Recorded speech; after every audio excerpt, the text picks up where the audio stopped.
So the question that I'm supposed to answer today was Benazir Bhutto's husband corrupt while she was in office? And before I can answer that question, I think we have to briefly go over the life of Benazir Bhutto and understand her life. And so she was born in Pakistan in 1953. She inherited leadership after the Pakistan's People's Party after a military coup overthrew her father's government, and she won an election in 1988, becoming the first female prime minister of a Muslim nation. But, however, in 2007, she returned back to Pakistan after an extended exile, but she was killed in a suicide bombing attack.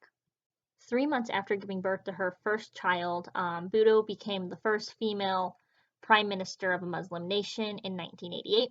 She was defeated in the 1990 election, but she ended up in court defending herself against several charges of misconduct while she was in office.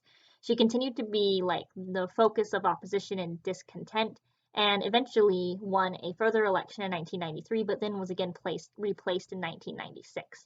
And now we have the real question. Where does Asif Ali Zardari, Bhutto's husband, fit into this political tension, to this corruption, and is he indeed corrupt, or is this just more of political backlash for a female being in Pakistan's office? Zardari was educated at St. Patrick's School and later studied business in London. He definitely gained a reputation as somewhat of a playboy, and he was always criticized for his easygoing lifestyle. He liked to play polo, and he was very, he was very competitive in that. And he didn't really care so much, and he didn't really seem interested in politics. He didn't really seem to care so much. However, his betrothal to Bhutto, who was the daughter of a former president and prime minister, he had met 5 days prior to the public announcement of their engagement, and they were married and they did have an arranged marriage, and they had a very simple ceremony. And where that they get more involved in politics, they were married less than a year when President Muhammad Zia was killed, ending more than a decade of military rule. Bhutto's success at the polls ushered into office as prime minister, and that's how he got more involved in the political scene. But, of course, because of a corruption-related scandal, like we mentioned before, she and Zardari were the focus of attacks from opposition, from politicians, even from their own members of the PPP, and they were arrested on kidnapping and extortion charges. Zardari was imprisoned in 1990, and following his release in 1993, corruption allegations against him multiplied, and some labeled him Mr. 10%, alleging that he took kickbacks on large government contracts during Bhutto's tenure in office. After Bhutto returned to power in 1993, Zardari served as Minister for the Environment and Federal Minister for Investment in her government. Zardari aggressively sought control of the PPP, who, because of all the tensions, they were, going against it. But he was the subject of more and more criticism from opponents outside of the party.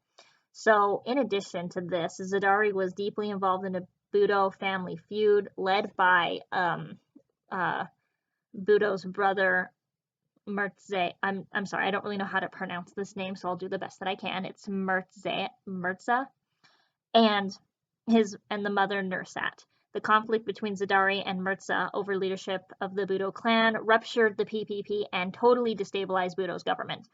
The Mirza-Zardari rivalry ended abruptly on September 20th when Mirza was shot and killed by police. Bhutto's husband Zardari was definitely implicated in her brother's death, Mirza, and following the second dissolution of Bhutto's government in November of 1996, he was arrested on charges that included corruption, money laundering, murder, and although he was never officially convicted, he was imprisoned from 1997 all the way till 2004. He was elected to the Senate from his jail cell during the time, and the toll exacted on Zardari's health by his imprisonment was really detrimental. He sought medical treatment in the United States for what he called psychological distress. He eventually returned to Pakistan with Bhutto's resumption of political activity. In 2007, he was given amnesty for his offenses, and then following Bhutto's death in December of 2007, when she was assassinated by a suicide bomber, Zardari named his son Bilawal chairman of the PPP and made himself the party's co-chairman.